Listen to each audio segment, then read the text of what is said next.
हाय। Hello. मैंने आपको friend request भेजा है।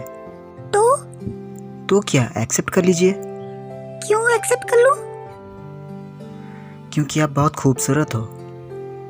इस पंक्ति ने अंजलि को क्लीन बोल्ड कर दिया और वो मन ही मन हंसते हुए बोली, बड़े ढीठ हो यार, क्या चाहते हो? आपको।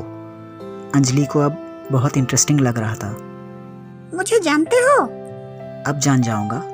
बताएगा कौन? आप? हाँ तो मिस्टर आमिर खान, क्या सोचते हो ऐसे ही पटा लोगे मुझे? अरे वाह, आप भी यही सोचने लगी। बुरी तरह फंस गई अंजलि। और फिर सोशल साइट पर शुरू हुआ एक प्रेम कहानी। अनिकेत, एक 18 वर्षीय लड़का जो कि अपने उम्र के उस दौर से गुजर रहा था जिसमें गुजरने के दौरान सभी अपने अंदर और बाहर के होने वाले बदलाव को महसूस करते हैं। अनिकेत अपनी माँ और एक बहन के साथ रहता था।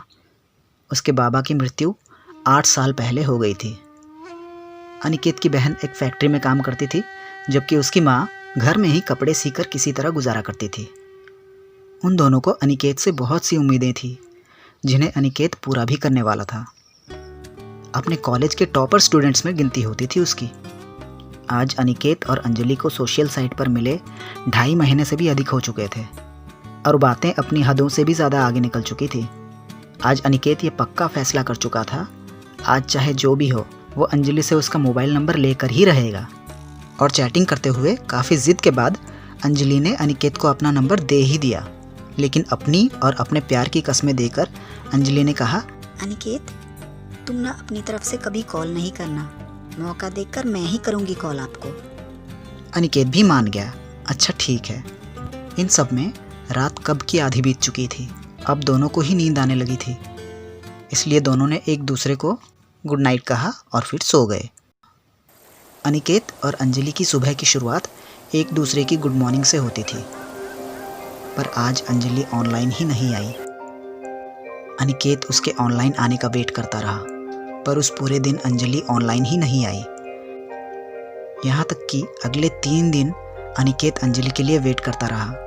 बार बार अपने कॉन्टैक्ट लिस्ट से वो अंजलि का नंबर निकालता, लेकिन हर बार उसे अंजलि की दी हुई कसम याद आ जाती और वो रुक जाता। अनिकेत का मन डूबने लगा था। उसने सोचा ज़रूर कुछ गड़बड़ है, अब मुझे कॉल करना ही होगा। मगर उसे तब यह जानकर बहुत मायूसी हुई कि अंजलि का नंबर स्विच ऑफ था। उसी दिन रात को अनिकेत के पास अंजलि का मैसेज आया, अनिकेत, उस दिन तुमसे बात करने के बाद मैं लॉग आउट करना भूल गई थी और मेरे भैया ने हमारे अब तक के सारे मैसेजेस पढ़ लिए। उन्होंने मुझे बहुत पीटा भी, इसीलिए आज के बाद मैसेज नहीं करना। इस खबर से अनिकेत तो एकदम से टूटकर बिखर ही गया था। अभी वो इससे उभरा ही नहीं था कि उसके फ़ोन की घंटी बज उठी। कॉल रिसीव करते ही उधर से आवाज़ आई, क्यों बे सुअर के पिल्ले, बहुत चर्बी चढ़ी है तुझे। मेरी बहन को मैसेज भेजता है, एडल्ट बातें करता है। मैं निकालता हूँ तेरी हेकड़ी, रुक जा तू। अनिकेत बिल्कुल भी नहीं डरा, बोला, सॉरी भैया, हमसे गलती हो गई, पर आप मेरी बात तो सुनिए। मैं और अंजलि एक दूसरे से बहुत प्यार करते हैं और हम शादी भी करने वाले हैं। खबरदार, जो तूने अपनी गंदी जुबान से मेरी बहन का नाम भी लिया तो याद रखना, काट के फेंक दूंगा।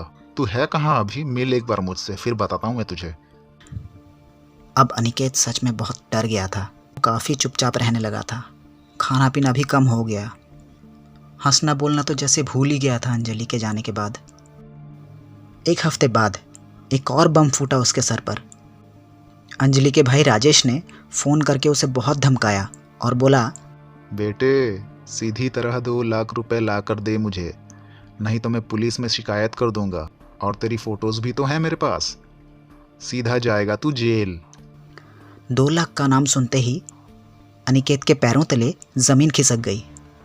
वो फ़ोन पर ही रोने लगा। बोला, दादा, मेरे पास इतने पैसे कहाँ से आएंगे? मैं तो एक बहुत ही गरीब लड़का हूँ। खुद को बेच भी दूँ, इतने पैसे जमा नहीं कर पाऊँगा। वो सब मैं नहीं जानता। मुझे कल दोपहर तक 2 लाख रुपए चाहिए, मतलब चाहिए। और अगर तू नहीं दे सका ना, तो जेल जाने के लिए खुद को तैयार रखना, समझा कुत्ते के पिल्ले। रख फोन साले। रात किसी तरह बीती। अनिकेत बुरी तरह से फंस चुका था। वो सोच रहा था घर वालों को क्या मुंह दिखाएगा अब। सुबह कॉलेज जाने के लिए घर से निकला, लेकिन शाम और फिर रात हो गई। वो घर नहीं लौटा। माँ और बहन दोनों का रो रो कर बुरा हाल था। दूसरे दिन सुबह पुलिस को जंगल से एक लाश मिली। शिनाख्त के बाद अनिकेत की माँ और उसकी बहन को बुलाया गया। लाश अनिकेत की ही थी।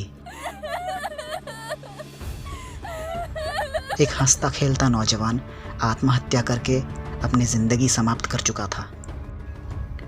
अब पुलिस के सामने सबसे बड़ा सवाल ये उठा, ऐसी क्या बात थी कि अनिकेत ने आत्महत्या कर ली? और पुलिस ने अपनी पड़ताल अनिकेत के कॉलेज के दोस्तों से शुरू की। बातों ही बातों में पुलिस को पता चला कि अनिकेत एक सोशल नेटवर्किंग साइट पर इधर कुछ दिनों से कुछ ज़्यादा ही एक्टिव रहता था। पुलिस ने भी इस चुनौती को कबूल किया और फिर सामने आया वर्चुअल संसार का एक अजीबोगरीब रूप। साइबर पुलिस ने पहले अनिकेत के सोशल साइट के अकाउंट को हैक किया और फिर अंजलि के लव स्टोरी के बारे में पता चला। और फिर जब 2 लाख वाली बात खुलकर पुलिस के सामने आई तो पुलिस ने अंजलि के भाई को लॉकअप में बिठाया और फिर शुरू हो गई उसकी 3rd डिग्री खातिरदारी। राजेश ने पुलिस को जो बयान दिया उससे तो पुलिस के होश ही उड़ गए। राजेश ने कहा, अंजलि कोई और नहीं, वो खुद है। इंटरनेट से एक लड़की पॉर्न स्टार की फ़ोटोज़ डाउनलोड करके वो अंजलि नाम का एक फ़ेक अकाउंट बनाया था और इत्तेफाक से उसमें अनिकेत फंस गया। और ऐसा फंसा कि उसे उसकी कीमत अपनी जान देकर चुकानी पड़ी।